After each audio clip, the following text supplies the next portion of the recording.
Arrancamos de una vez con este análisis. Hoy vamos a explorar una línea de tiempo verdaderamente fascinante, el viaje cronológico del diseño gráfico. Y es que vamos a ir desde la necesidad humana más antigua y primitiva de comunicarnos visualmente hasta llegar a algo que parece de ciencia ficción, que son las tendencias estéticas impulsadas por la inteligencia artificial que van a dominar el futuro cercano. Así que adentrémonos en este recorrido histórico y visual para entender exactamente de dónde venimos y, más importante aún, hacia dónde va todo esto. Para organizarnos bien, esta será nuestra hoja de ruta del día. 1. Los orígenes del diseño gráfico. 2. Los fundamentos y reglas visuales. 3. La revolución de la IA. Y 4. Las tendencias visuales para el año 2026. Bueno, empecemos con la primera sección, los orígenes del diseño gráfico.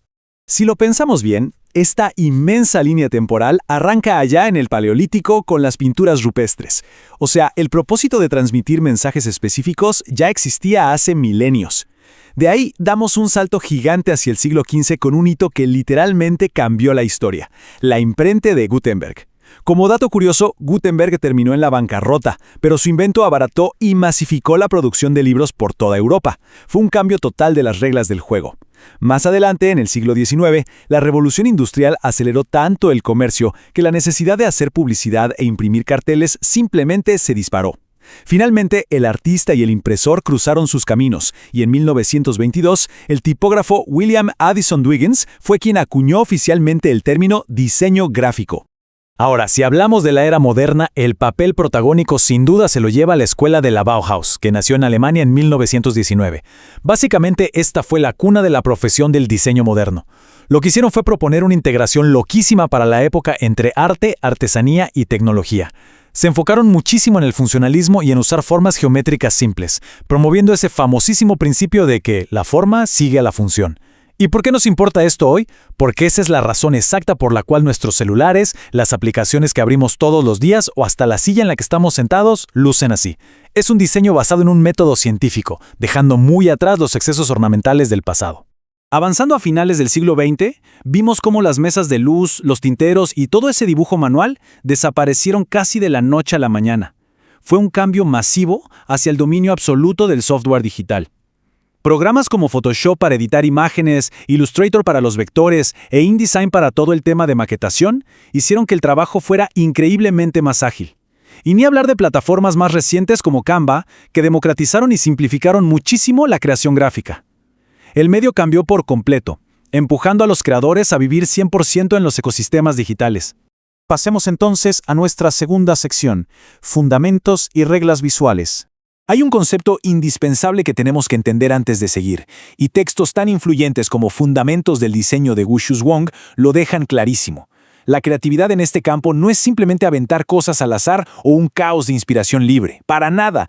Es una disciplina súper estricta, regido por reglas y conceptos académicos inquebrantables sobre cómo manejar el espacio, la forma y la estructura. Y al revisar los índices de estos libros clásicos, nos topamos con conceptos súper precisos. Vemos listas enteras sobre reglas estructurales, bidimensionales y tridimensionales, la repetición de módulos, la gradación y el uso de retículas. Y ojo con esto, porque estos parámetros matemáticos y espaciales son en esencia la gramática universal de la creación visual. Son los que logran que un póster o una página web se sientan agradables y funcionales, en vez de ser un desastre visual incomprensible. Para complementar todo este rigor estructural, tenemos que mencionar la visión de la diseñadora Donis A. Dondis. En su libro, La sintaxis de la imagen, ella dice algo brillante. La expresión visual son muchas cosas. ¿Y esto qué significa en la práctica?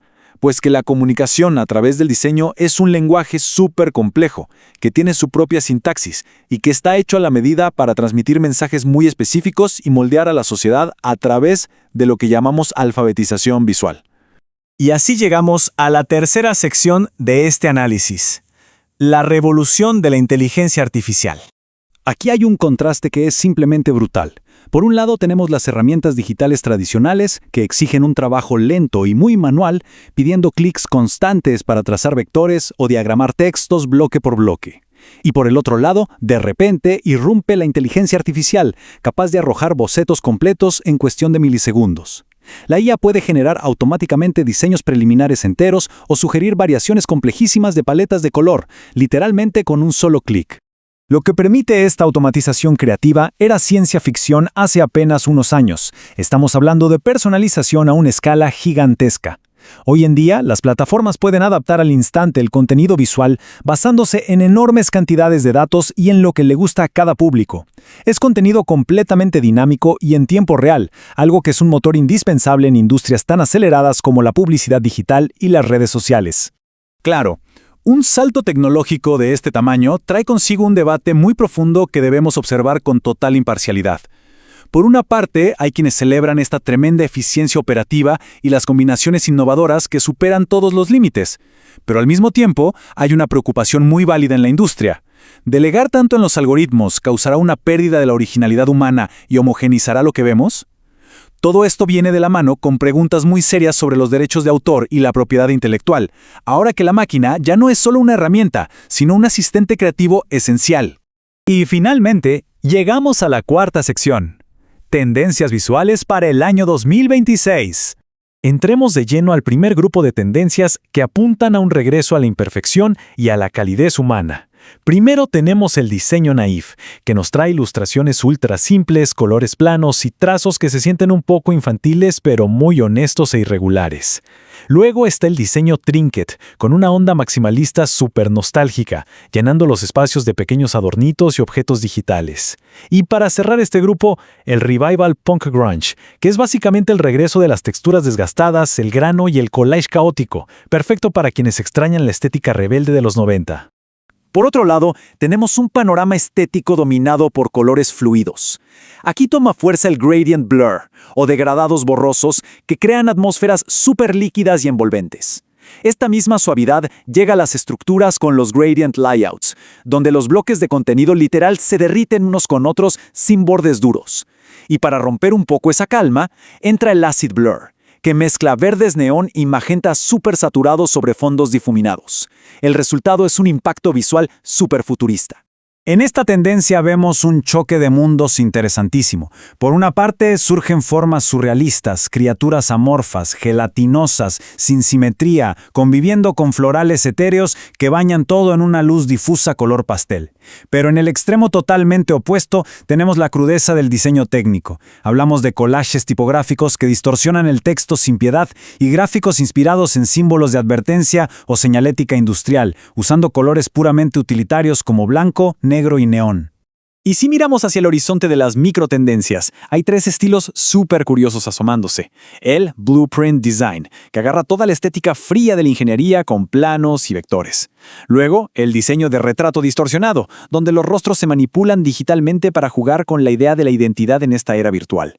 Y finalmente una mezcla increíble, el futuro medieval, que cruza todo el rollo gótico, ornamentos y símbolos antiguos, pero con un toque completamente cyberpunk y futurista. Para cerrar todo este análisis, la información que revisamos hoy nos deja frente a una reflexión enorme. Es un hecho que los algoritmos ya pueden asumir fácilmente las tareas de repetición matemática o maquetación que pedía la teoría clásica. Sin embargo, esa chispa de la rebeldía imperfecta, la nostalgia o la calidez sigue siendo algo exclusivamente nuestro. Así que nos queda una gran pregunta sobre la mesa. A medida que el tiempo avanza, ¿cómo encontraremos el equilibrio entre una tecnología casi instantánea y la emoción irreemplazable del ser humano? Sin duda, estamos en un momento histórico para el mundo visual. Muchas gracias por acompañarnos en este recorrido.